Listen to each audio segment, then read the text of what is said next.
शिक्षा मंत्री विजय चौधरी ने बताया कि कोरोना की तीसरी लहर को लेकर पूरी तरीके से तैयार है बिहार सरकार। बहुत सारे नियम और बहुत सारी विधियां अपनाई जा रही हैं, जिसके जरिए तीसरी लहर पर पूरी तरीके से काबू पाने को लेकर काम किया जा रहा है। जैसे अगर कोई कोरोना संक्रमण से पीड़ित है तो उसे आइसोलेट करके, या कोई व्यक्ति जो बाहर से आ रहा है उस पर निगरानी रखकर, या उसकी विधिवत जांच करके किसी भी सूरत में तीसरी लहर पर काबू पाने की पूरी तरीके से कोशिश कर रही है बिहार सरकार। पत्रकारों द्वारा जब शिक्षा मंत्री से यह पूछा गया कि मध्य प्रदेश में गीता, रामायण जैसे धार्मिक ग्रंथों को अब पाठ्यक्रम से शामिल किया जाएगा, इस पर उन्होंने कहा कि ऐसा कोई प्रस्ताव अभी तक बिहार में हमारे पास नहीं आया है।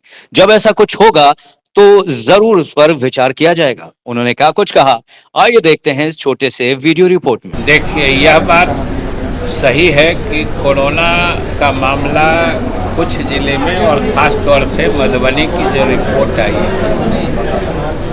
है उसमें बढ़ोतरी हुई है। यह हम सब के लिए चिंता की बात है और शिक्षा विभाग भी और सरकार इस पर पूरी मुस्तैदी हम लोग बरत रहे हैं। और किस परिस्थिति में ये बढ़ा है, क्योंकि अभी जो मामले सामने आ रहे हैं उसमें सामान्य रूप से ये बात आ रही है कि किसी खास जगह बाहर से कुछ लोग लगातार आ रहे थे, उनके माध्यम से कोरोना वायरस के संक्रमण की बात प्रकाश में आ रही है।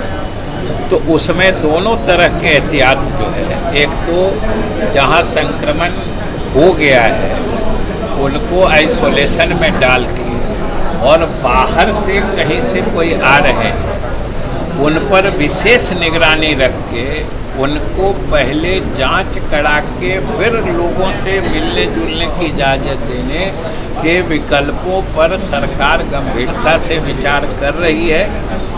और अभी तक की जो स्थिति है, कल क्या होगा कोरोना के बारे में ये कोई नहीं जानता है, लेकिन अभी तक की जो स्थिति है, एक आध दो जो अलग अलग इंडिविजुअल केसेस हैं उसको छोड़ के स्थिति नियंत्रण में दिख रही है। हालांकि मधुबनी और एक आध जगह बढ़ रहे हैं, तो हम समझते हैं कि उन पर नियंत्रण पा लिया जाएगा, ऐसा हमको उम्मीद करना चाहिए। अभी बिहार सरकार के पास कोई ऐसा प्रस्ताव विचाराधीन नहीं है।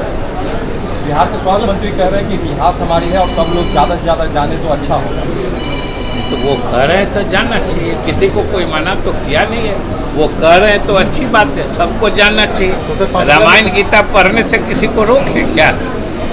हम लोगों का, बिहार सरकार का मानना है कि कोई धर्मशास्त्र हो उसमें अच्छी ज्ञान की ही बातें होती हैं, और किसी धर्मशास्त्र को किसी धर्म के लोग पढ़ें, वो ज्ञान की ही बात उससे प्राप्त करेंगे। चाहे गीता रामायण दूसरे धर्म वाले पढ़े या दूसरे धर्म के धार्मिक पुस्तकों को कोई हम आप पढ़े, उससे अच्छी चीज़ें ही आती हैं।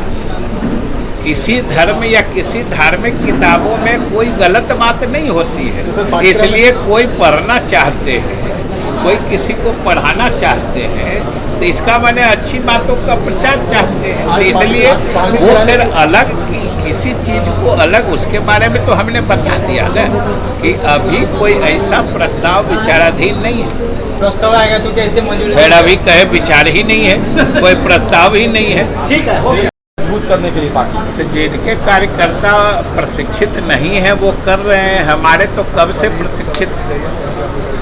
जदयू का जो अभी सर नया संगठन तैयार हो रहा है, राजद को डर लग रहा है क्या सर की स्थिति और उनके लिए? अब ये बात तो वही बता सकते हैं, हम तो सिर्फ इतने कहेंगे कि हमारे जदयू के कार्यकर्ता पूर्ण रूप से प्रशिक्षित हैं, निष्ठावान हैं, मजबूत हैं, किसी भी चुनौती का सामना करने में सक्षम है।